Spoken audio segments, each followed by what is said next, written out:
On one final matter, at the end of the year, the Senate will bid farewell to a number of distinguished colleagues who are starting well-deserved next chapters.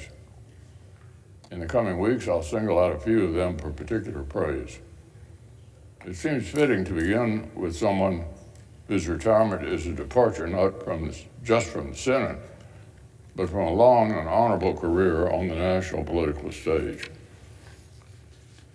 On the bingo cards of American politics, the governor of Massachusetts, senator from Utah, combination isn't known to be hit very often. But Mitt Romney's repeated success in public office is a testament to his transcendent appeal of his character.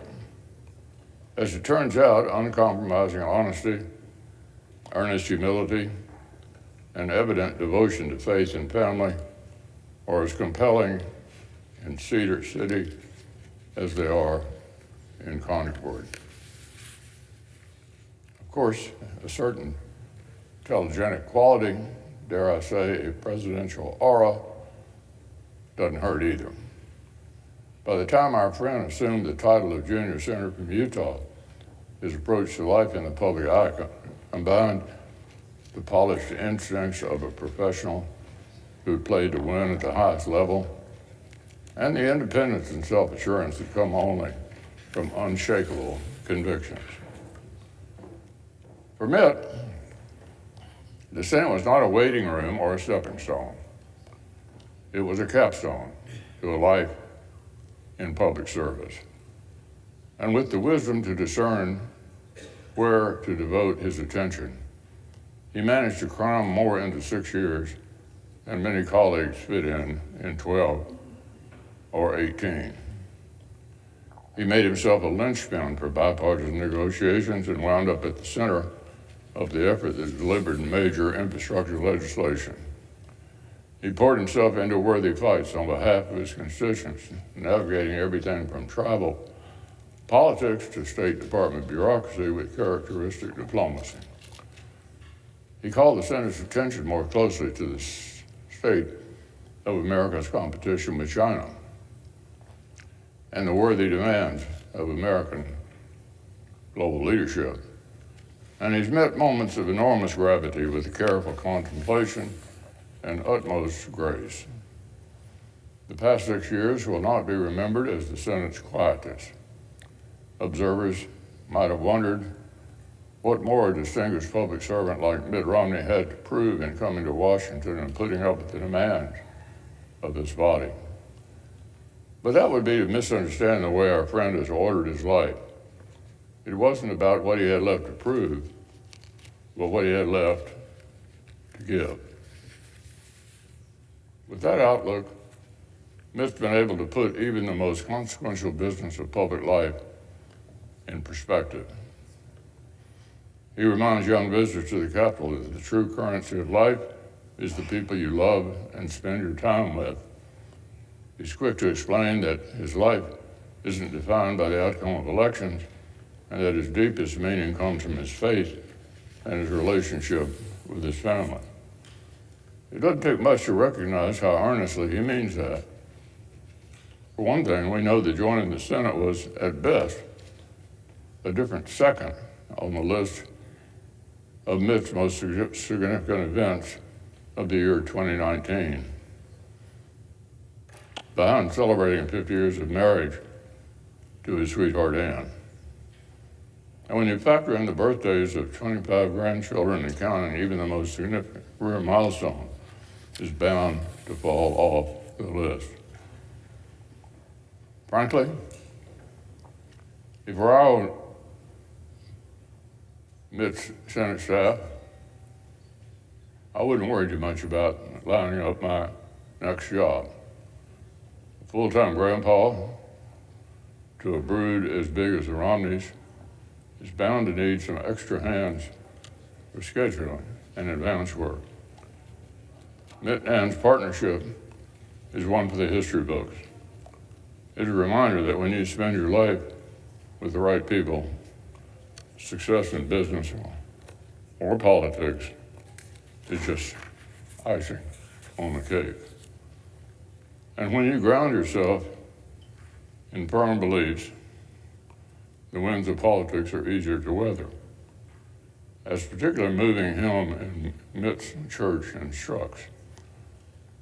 Do what is right, let the consequences follow, battle for freedom in spirit and might, and with stout hearts to keep forth till tomorrow. God will protect you, then do what is right. So Mitt, I want to thank you for devoting yourself to service and letting the consequence follow. May God protect you and your family as you write the next chapter.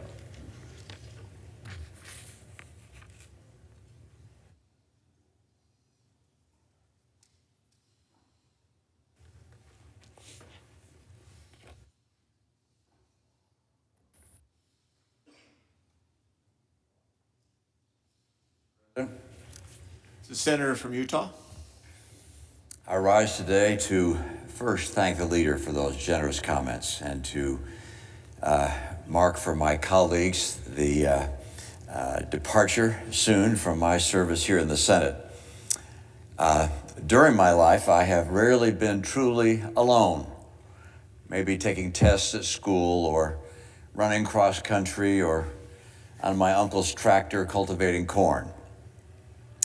But I'm impressed with people who've achieved great things largely on their own.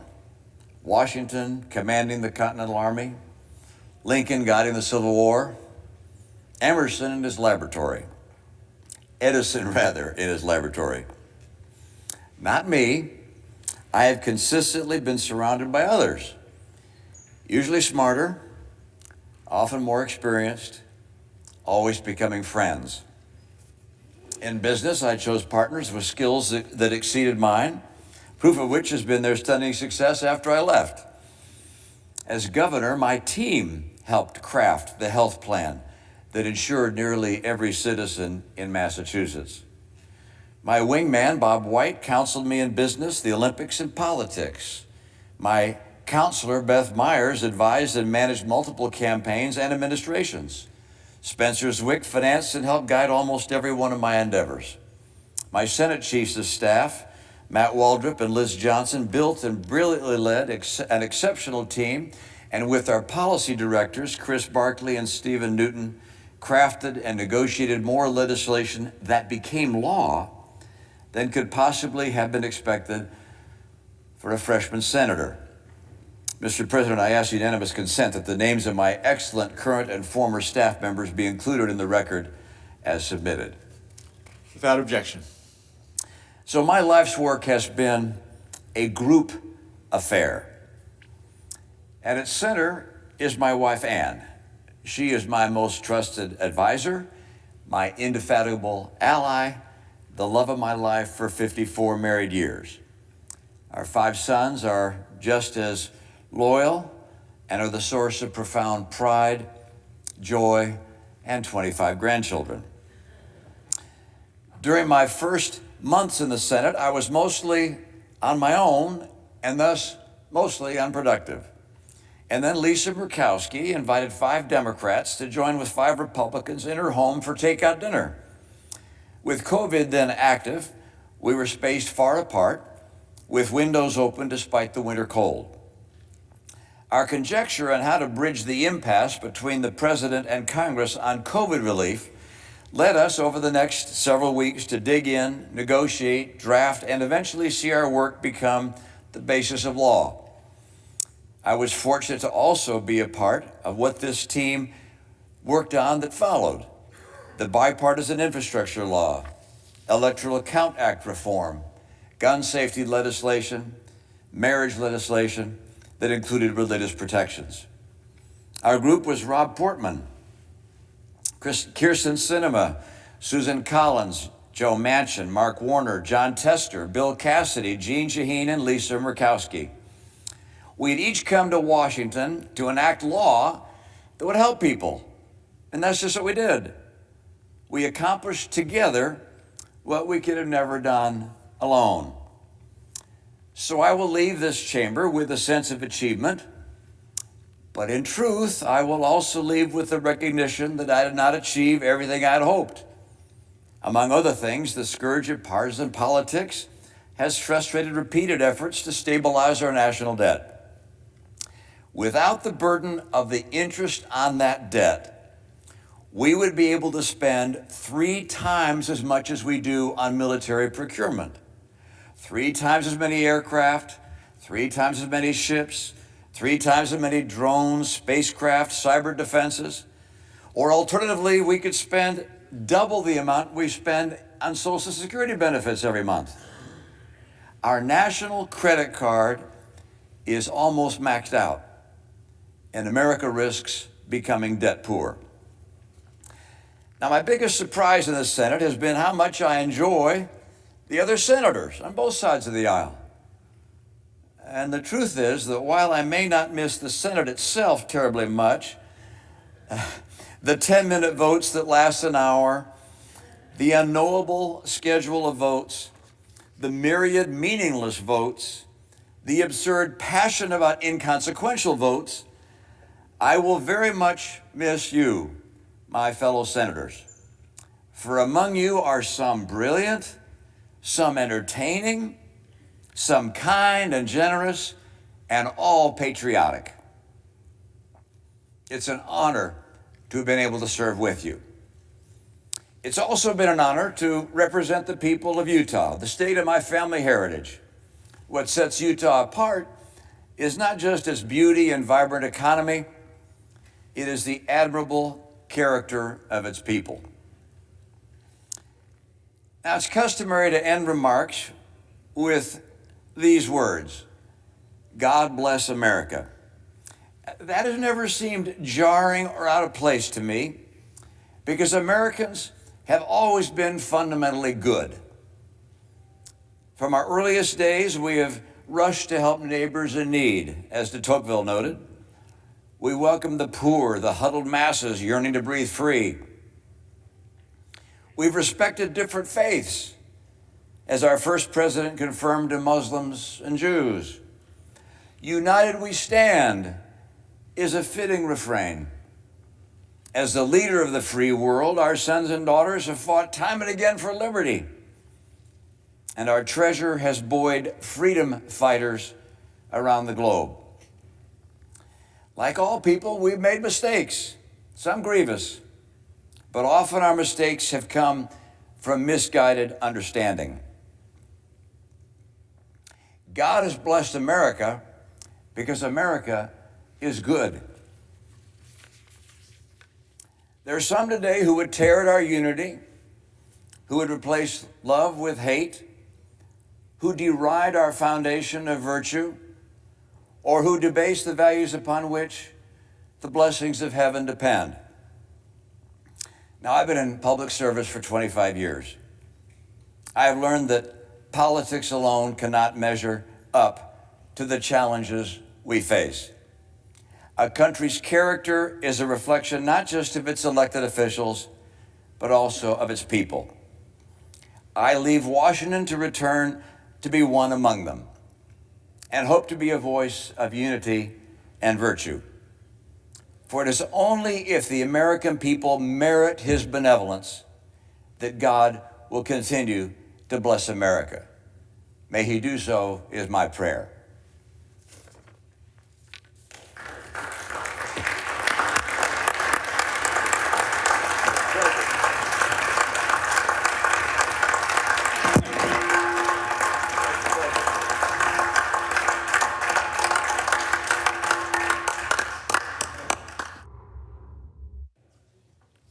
Senator from West Virginia. I rise to speak of my dear friend who's departing too early. I'm going to wait until he gets done with all of the congratulatories that he deserves.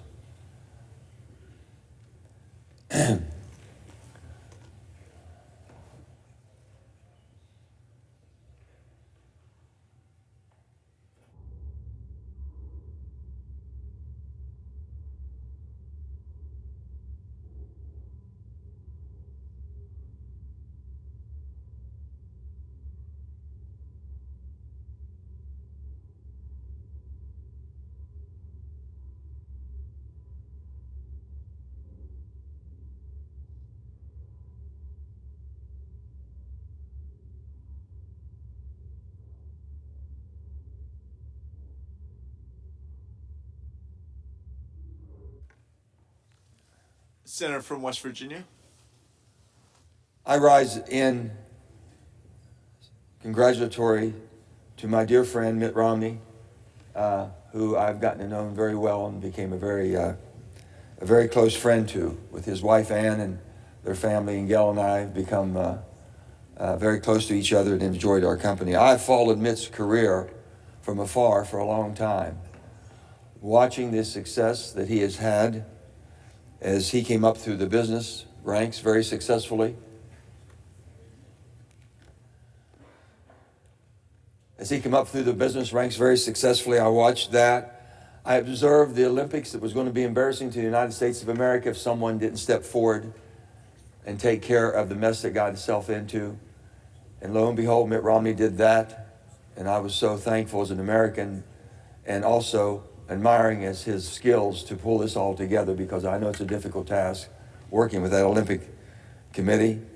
I watched his presidential campaigns, which I thought were absolutely electrifying, and I enjoyed it because I could see in his heart the public service was what it was all about. But I really didn't. My first encounter was Mitt as a former governor. We were both governors together at the same time. I was coming in 2004, he was going out in 2006. And he did this unbelievable thing about giving health care to everybody in his state. And it was just absolutely something phenomenal. So I called. Governors have a certain bond. Doesn't matter who you are, where you're from. If you've never met before in person, there's a bond. And I said, Mitt, tell me about this health care plan you have. And he said, Joe, I was able to do this, because he mentioned some of the good people that were smart and able to put it together. But I know one thing. Anybody that sits in a position, when you have good people around, someone has to assemble all of that material and put it in force. And Mitt was able to do that. And I told him this, I says, Mitt, I don't have the economy you have in Massachusetts, and I'd love to do something for my state. I don't know if you remember this or not. He said, Joe, there might be a way to work through your public employees insurance agency to let the small businesses buy in for group. And we were able to do something that's never been done before that helped an awful lot of small businesses and people who had no insurance to get insurance because of you. I remember that vividly. And then he comes to the Senate. And that's when my personal relationship, and I admired him from afar for a long time. And we just clicked. But I've got to say this, he was involved from day one. Day one, he hit the ground running. And Mitt brought so much institutional knowledge and so much basically support that he could bring to any conversation. He could bring you the contents, he could bring you the graphs, he could bring you everything that you wanted, and even a lot more that you didn't want. And he just engulfed us with all of this. And I'm thinking, one day we were in the bipartisan infrastructure bill, Mitt, I don't know if you recall, you kept telling us what wouldn't work because you had better facts than we had. And you were right, but we were trying to take your facts and work with the political situation we were in, back and forth, back and forth, back and forth. And here was Mitt. He came in, he says, here's why, here's what you should do. Here's why, here's what needs to be done. And he would explain everything to us. And I'm thinking, we're never going to get through this. We're just not going to get through this. One day we just made the final decision. We're going to do this. He comes in, he says, I like it. I'm thinking, what the heck we just go through? He just beat the living crap out of us for about 30 days, showing us how, giving us a roadmap of how to do something, and thinking that he wasn't going to agree with it. And you know, his basic comment was this is better than what we got. We're moving the ball forward. And that to me is the clarity of purpose. The clarity of what he came for is to move the ball forward, make it better. Try to make a more perfect union. We know we couldn't be perfect. And Rob was in there working it back and forth, and everybody was moving. And Rob, and when we finally got to the end, Mitt says, this is good. Can it be better? Sure. But it's good. Let's go. And that was the signal we needed. And it moved from there. Mitt, being a freshman 6 years, I've been here longer. Maybe I should have left 6 years ago. But I'm just telling you, you've made my life so much better in the Senate. I enjoyed it. My relationship, of course, with on both sides of the aisle, working together and bringing people together. But it has been just an absolute pleasure and a joy having you as a member of the United States Senate, the most deliberate body in the world, the strongest body in the world, the body that's supposed to make common sense out of things that sometimes don't. make reason. And this body is much better off, this country is much better off because of your service here, and it's going to be missed. Most importantly, I'm a better person. I know that Gail and I are much more enriched because of your and Ann's friendship, and we appreciate that more than you know. I wish you only the best in the future. I wish you the best as far as what you're going to do, and I hope you don't change your phone number because we still need your advice, no matter where we may go. God bless, my friend. Enjoy. Mr. President. Senator from Maine. Thank you, Mr. President. Mr. President, it is with a combination of pride and sadness that I rise to pay tribute to a truly extraordinary senator and a good friend, Senator Mitt Romney. I rise to praise his intelligence, imagination, and most of all, his integrity. That is what has marked and characterized his service throughout his life, but particularly here in the Senate. It's a day of sadness because I can't imagine the Senate without Mitt Romney. As a senator and as a governor, as a presidential candidate, as the founder of a successful business, as the savior of the 2002 Winter Olympics, and as a pillar of his faith, Mitt Romney has brought intelligence, knowledge, experience, and once again, integrity to every task he has undertaken. He meets every challenge with determination and a talent for bringing opposing sides together to forge solutions. He is always focused on getting to yes, on using common sense, and on achieving a result.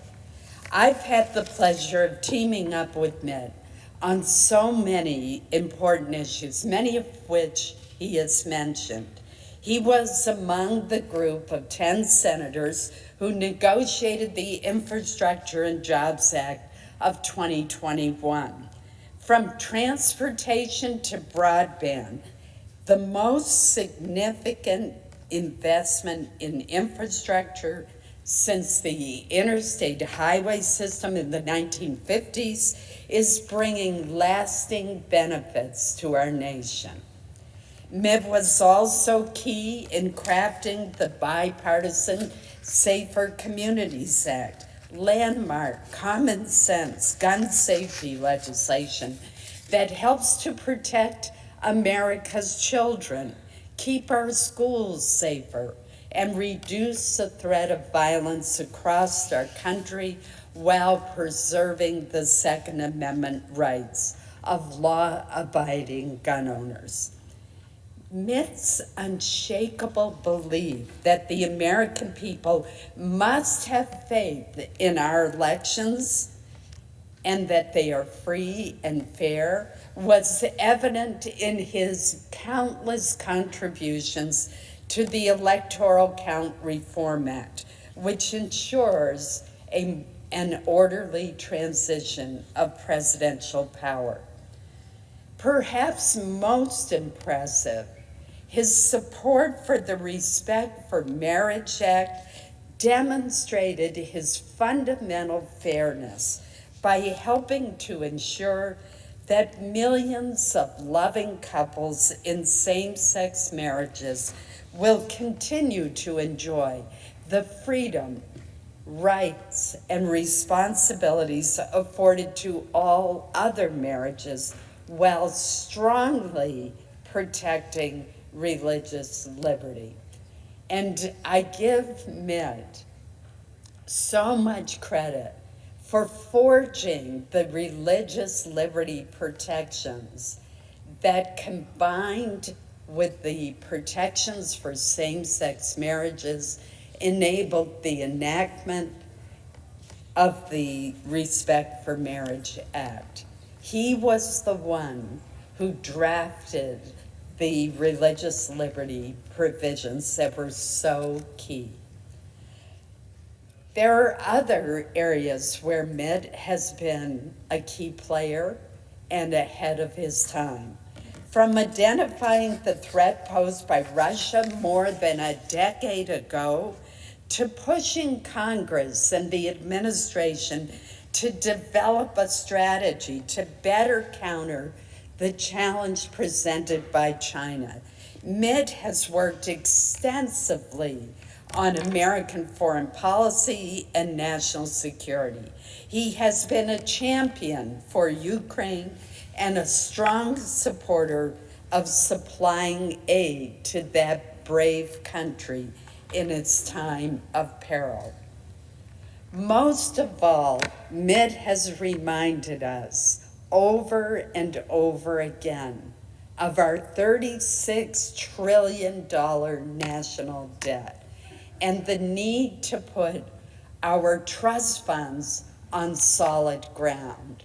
In fact, I think that a great post-Senate responsibility that Mitt could take on is a commission to look at all of those trust funds. He has proposed legislation to do just that. I can't think of a better person to head that commission. Mitt announced his decision to step down from the Senate with these words: "Well, I'm not running for re-election. I'm not retiring from the fight." As he and his wonderful wife, Ann, move on to this next phase of their lives, I'm sure that this outstanding leader will continue to fight for the core values that have made America great. Thank you, Mr. President. Mr. President. Senator from North Carolina. Oh, did I miss that? Senator from New Jersey. We look so much alike. Will the senator yield? Yes. I rise to object. I will not let this man go quietly into the night. I would ask for a unanimous consent to force him to stay in the Senate, but like all my unanimous consent requests over the last 10 years, none of them have ever passed. Case in point. I didn't necessarily expect to speak, but I found myself sitting there getting sad and angry that we are losing Mitt Romney. First of all, because we have, obviously, to the naked eye, so much in common. I am black, and Mitt Romney is black adjacent. Mitt Romney is a man of great personal net worth, and I'm a man of great personal net girth. But the reality is the more I served with Mitt Romney, the more I found myself hoping to have more in common with him. I watched somebody from this seat for years now give a master's class in what I believe America needs most. I ran for president because of this drive and this feeling that our nation was becoming too tribalistic. And I watched time and time again from this seat a person that put aside the desires for partisan adoration for a deeper conviction to stand up for our nation. I watched a man not confuse tribal celebrity with leadership significance. I watched time and time and saw it with my own eyes, him being harassed in airports and being scorned for taking principled stands that he saw as the best way to try to hold our country together. I disagree with him, even though I see him now and from one of his colleagues getting great approbation for a moment I remember when I was a mayor watching him run for president, where he was asked what the great national security threat is, and he said Russia. At the time, many people made fun of him, and I now have been classified briefings with him and other senators where his wisdom in perceiving a threat was not only appreciated, I literally saw in a classified briefing people applaud the insight of the man, but I disagree with him now. I disagree with him because, to me, the greatest threat to America, despite other comments that have been made here, including one of my esteemed colleagues yesterday who said, was our national debt. I think the greatest threat to America is our inability to come together as a country. Because when Americans are united, there's nothing we can't do. We can beat the Nazis, we can send someone to the moon. That indeed the greatest calling of our country right now is to put more indivisible back into this one nation under God. I've sat here for years now and I've watched perhaps someone show with clarity of purpose that I have got to be what his faith and mine call for. Blessed are the peacemakers. Blessed are the people who stand in the breach. Blessed are the people who heal, who try to weave together the torn threads of our great nation back into a mighty whole. This body is lesser with this loss. When I heard the news that he wasn't running again, I wasn't happy for him and his family, and I know his values start with that core of faith and family. But I do worry about this body, I do worry about our nation. And the one thing that gives me hope is because the light that he has shined into this place will endure. And perhaps many of us, as he departs, will try our best, despite the forces that pull us apart, to try our best to pick up the work that he has left behind, to do more, to affirm a principle that he clearly has kept centered in his eyes, as is in the center of the aisle of this great institution, which is those words from a dead language, e pluribus unum. Mitt Romney, thank you for being my friend. Thank you for being someone who has inspired me to be better. And thank you for being a great American patriot. The Senator from North Carolina. Thank you, Mr. President. My folks are wondering why I'm sitting so close to Mitt Romney. He and I are seatmates. These are our assigned seats. But I told Mitt that I had not prepared a single comment, but I did want to come down and say a few things about him. And I hope that we use this opportunity and remember it over the next 2 years. Here's a question we could all ask her. We could all talk about and thank him for the incredible work that he's done, and to his staff, the problems he has caused for you by being so honest, so forthright, and so direct, right? How many times, Mitt, you can't answer it because I think it's against the rules, but how many times have your staff gone, boss, we wish sometimes you just weren't so forthright and honest. But that is who this guy is. And I've seen him, we've been battle buddies in a lot of the bipartisan efforts that have gone along. And he's the reason why some of them passed, quite honestly. Without his support and the support of a handful of others, stuff that has enduring generational value would have never happened. So I would ask everybody here who is thanking Mitt Romney for his role model behavior and the times he's been in the Senate and the times that I've known him. The first time I met him was in the December before his election when I was a fairly newly minted legislator. There's no reason why he would have known me or remembered that meeting, but I've been impressed with him since that moment in Charlotte, North Carolina when he was running for president. Let us go forward and hopefully ask ourselves as we come together as a nation, as we solve problems that can only be solved by people on both sides of the aisle coming together and taking the heat that comes along with that, let's ask ourselves over the next 2 or 4 years, what would Mitt Romney do? And let that be a guiding post for those of us who are going to be here who may be put into those situations to do right by this country. We're going to have one less person in Mitt here, but I believe it's in all of us to emulate what Mitt has done. And I hope that that's a part of a legacy that we will honor as he's gone. Now, finally, if you don't know about Mitt, I'm going to miss him for those reasons. Those are all legitimate reasons to miss Mitt. But I am going to miss his fast wit. at his ability to just call things quickly. Having a seatmate like that when you're in the middle of vote-a-rama is gold, folks. Nobody's going to know that except for the conversations we've had back here in the middle of the night. He's a good man, a good father, a great grandfather. I know I'm not supposed to do this either, but by show of hands, who shares DNA with Mitt Romney up there in the gallery? Yeah. Well, congratulations to all of you and the dozens of other family members who have to be hugely proud of Mitt Romney. I am. Thank you. Mr. President, The Senator from Montana. we got a vote coming up a little quick, so I'm going to be very, very, very brief. First of all, Mitt, you've been an incredible United States Senator. We're losing some good ones this time around, but you're at the top of the list. My father was born and raised in Utah, the state that you represent. My father and mother were both really good Democrats, but I'm going to tell you that they would have loved Mitt Romney. And the reason they would have loved Mitt Romney is because Mitt Romney is a realist, not an idealist. Somebody who looks at issues and tries to solve them, tries to get to yes, not to get to no, without giving up his principles.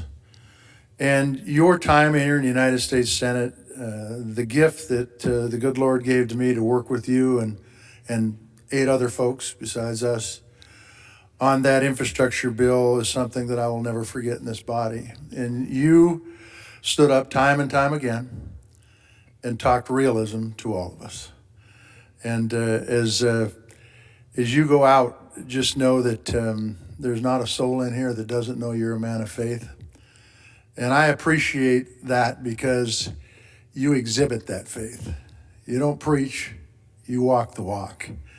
And I just want to say, as others have said before, because it's true, the United States Senate will be diminished because of your absence. And appreciate the opportunity to get to know you and work with you and get some stuff done.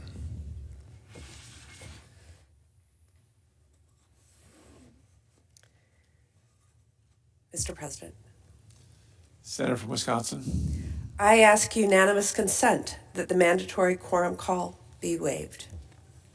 Without objection.